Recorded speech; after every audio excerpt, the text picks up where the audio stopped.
Eu quero ver. A luta se fortalecer. Eu quero ver. A mudança acontecer. Eu quero ver. Como será afinal quando o povo descer o morro e não for carnaval? Olá, bom dia! Está começando o programa Eu Quero Ver, uma produção da Central Única dos Trabalhadores de Alagoas. Em assembleia realizada na última sexta-feira no Sindipol, os policiais civis de Alagoas recusaram a proposta feita pelo governo do estado com um reajuste de 8,5%. Confira os detalhes na entrevista com o presidente do sindicato, Josimar Melo. Houve a reunião agora de 11 horas, né, com o governo do estado, na SEGEST, com o secretário Alexandre Laje, e nós sentamos na mesa de negociação e o governo ofereceu para os policiais civis, além dos 6,5%, ele está aumentando para 8,5%, ou seja, mais 2% a mais para a categoria dos policiais civis. Agora, na nossa Assembleia, agora há pouco, a categoria rejeitou a proposta de 8,5% e lançou uma contraproposta do governo, que a primeira da categoria era de 60% do delegado, a gente está lançando a contraproposta a ele de 40% do delegado. Vamos formalizar ele, né, vamos oficializar ele, que a categoria rejeitou a proposta de 8,5% e que estão fazendo uma nova proposta que é de 40% do piso do delegado. É prevista agora uma nova vigília também, né, semana que vem? E no dia 20 nós estamos novamente reunidos lá na SEGEST para tratar do plano de carreira. E nós estamos convocando a todos os policiais civis, né, a estarem presentes a partir das 9 horas, ou a partir das 8 horas da manhã, café da manhã, uma vigília para acompanhar essa negociação com relação ao nosso plano de carreira. E quanto em relação à greve nacional? Sim, aprovou também aqui, né, agora há pouco, que o indicativo a nível nacional, um dia de paralisação em 16 de abril com relação em defesa do nosso piso, né, que seja aprovada na Câmara, que está em processo de votação, na Câmara Federal, a aprovação do nosso piso. Então a nossa confederação, Confederação Brasileira dos Policiais Civis, definiu como um dia nacional de paralisação em defesa da aprovação do piso dos policiais civis a nível dos policiais civis, militares e bombeiros do país inteiro. Como é que vai ser a programação? Tem o que vai ser planejado aí nesse dia? A gente tem um dia de paralisação e a gente vai discutir qual é a ação que a gente vai fazer nesse dia. Se a gente vai fechar uma central ou uma delegacia ou se vai fazer uma passeata. Mas a ideia é que nesse dia 16 de abril nós façamos um dia nacional de paralisação pela PEC 446 e PEC 300. E essa manhã, os policiais civis de Alagoas voltaram a fazer uma vigília na porta da Secretaria de Gestão Pública para cobrar a negociação quanto ao plano de cargos, carreiras e subsídios da categoria.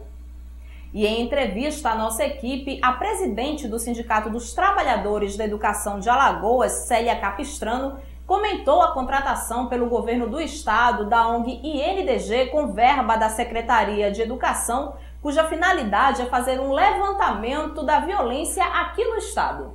Os detalhes você acompanha agora.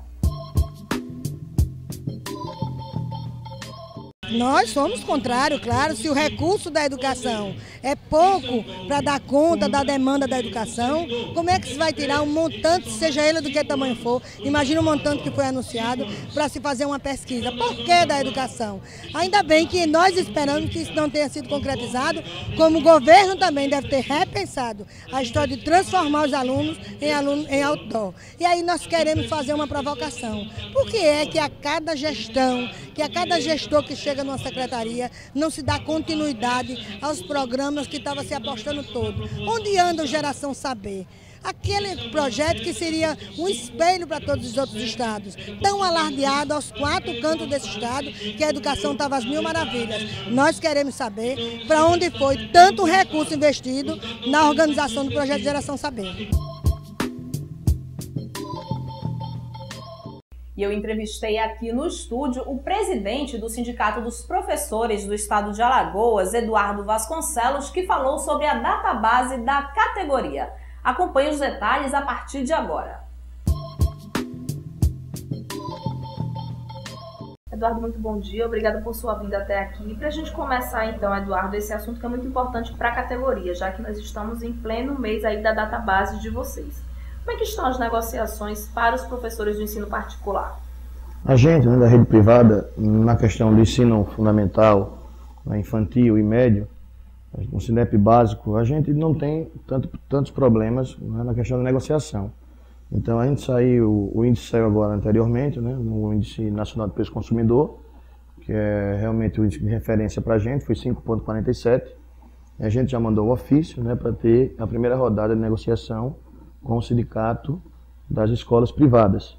Agora, no nível superior, no chamado ensino superior, a gente já tem um grande problema relacionado à questão da negociação. O SINEP superior ele é mais restritivo, relacionado à questão do índice. Aliás, desde o ano passado a gente não conseguiu fechar, né, nem a questão do aumento salarial, nem a convenção coletiva. Então a gente já está indo para o segundo ano. E agora a gente vai ver, né, saindo agora o índice em março, que é a nossa database, para ver se a gente volta a negociar, para ver se a gente consegue fechar de uma forma que pelo menos não seja, né, perda salarial para o professor. Então esse é o nosso intuito básico. O que vocês pediam com relação a reajuste salarial de fato para esse ensino superior o ano passado que vocês não conseguiram fechar, e se vocês avançaram um pouco mais nesse índice para esse ano, já que já são quase 2 anos, né, sem reajuste?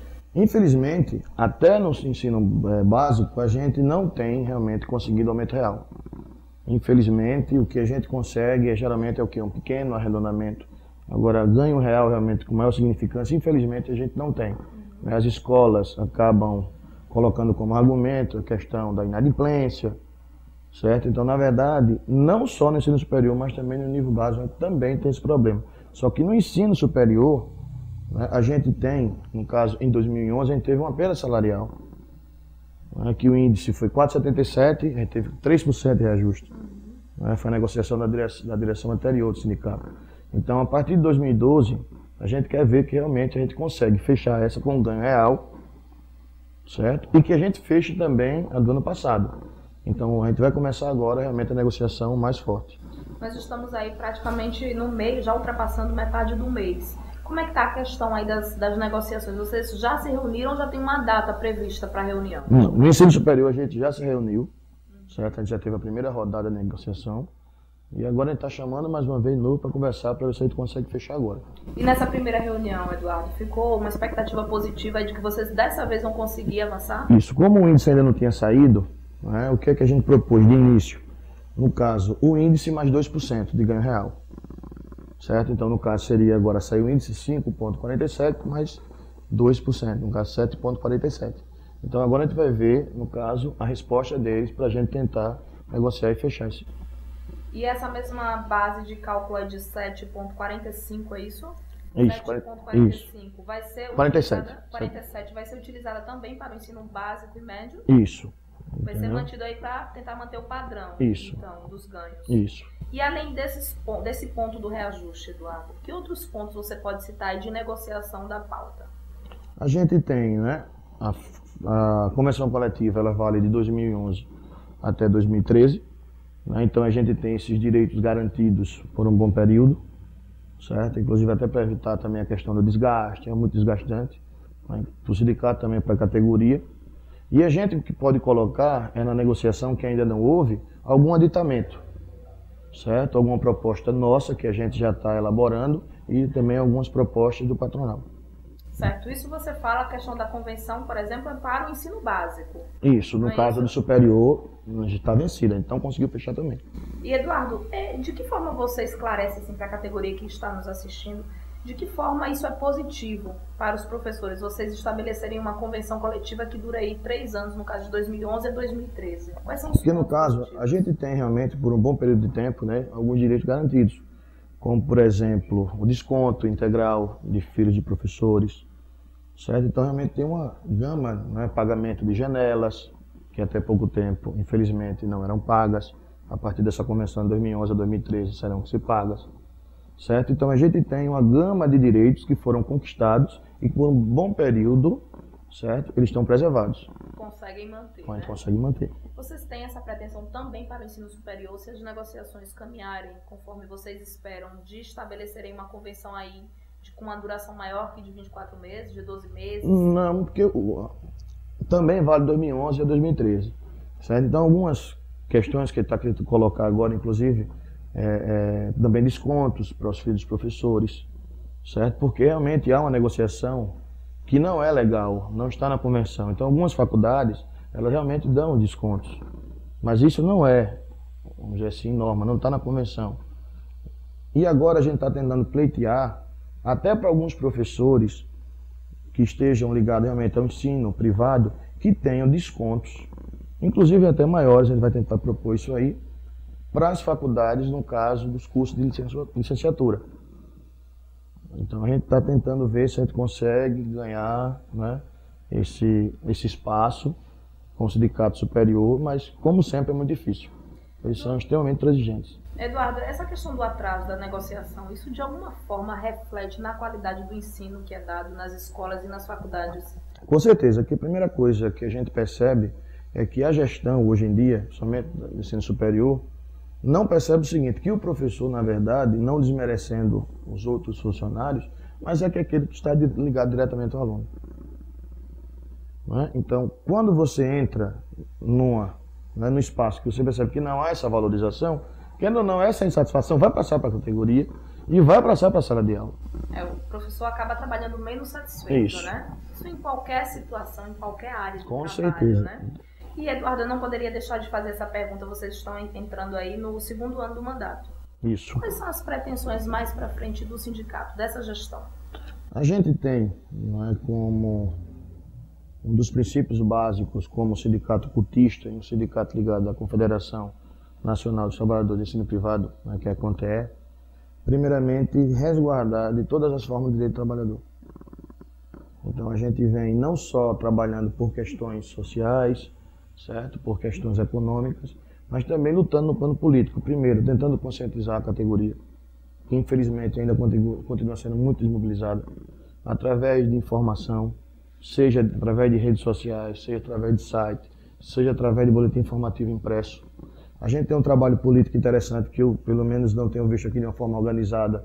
A gente já tem 3 projetos de lei de autoria do sindicato na Assembleia Legislativa, que a gente entra através do deputado Justo Cabral, que é o projeto de meia entrada, o projeto de microfone, que garante ao profissional da rede pública, e que fique bem claro que esse projeto também está ligado à rede privada e à rede pública. A gente também está tentando fazer com que realmente esse projeto chegue até a rede pública e que com turma de mais de 40 alunos na sala de aula tenha equipamento de som.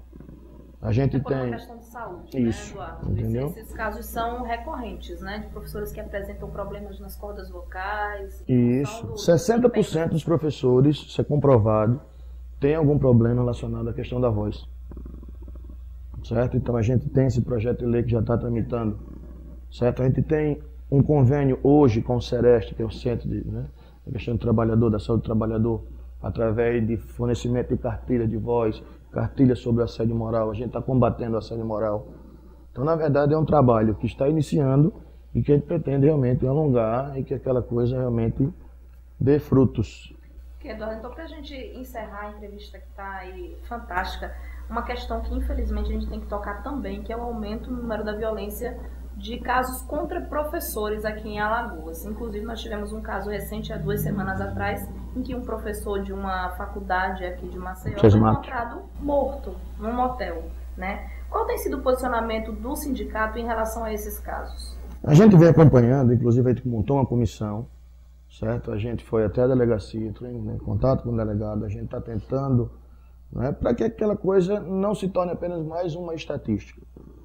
A gente está percebendo que desde a morte de Paulo Bandeira, eu tive o prazer de conhecer, ele trabalhou comigo no colégio universitário, né, na época do SESMAC. Então, o aumento da violência relacionada à questão do professor e da professora está aumentando. Né? Então, a gente percebe claramente que não só tem a questão dos baixos salários, né, da falta de status social, e além do mais, agora tem a questão da violência. E o que está deixando o sindicato preocupado não é só o aumento, né? É a banalização da violência. Porque a gente tem notícia de que a primeira coisa que se coloca é homofobia. Né? E como se isso fosse uma justificativa para tal violência. Então a gente tem que defender a vida. Ser ou não homossexual, aí é uma questão de preferência. Isso não quer dizer que seja denegrindo a imagem da pessoa. A gente tem aqui em Alagoas que acabar com esse preconceito.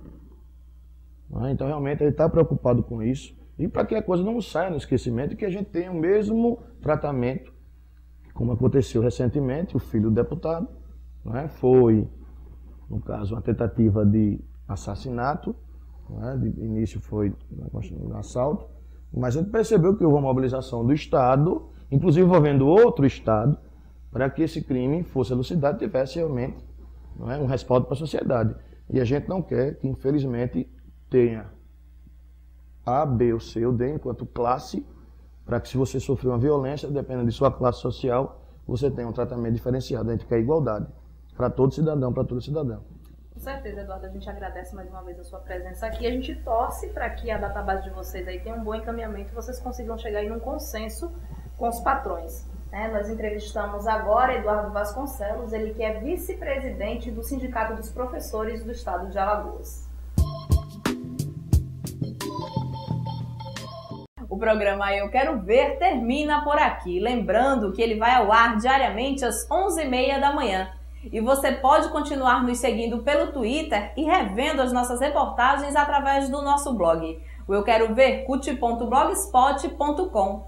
Envie também a sua sugestão de pauta ou crítica para o nosso e-mail, o euquerovercut@gmail.com. Muito obrigada pela sua companhia, um bom dia e até amanhã. Eu quero ver. A luta se fortalecer, Eu quero ver. a mudança acontecer. Eu quero ver. Como será afinal quando o povo descer o morro e não for carnaval? Eu quero ver. A luta se fortalecer, Eu quero ver. a mudança acontecer. Eu quero ver. Como será afinal quando o povo descer o morro e não for carnaval?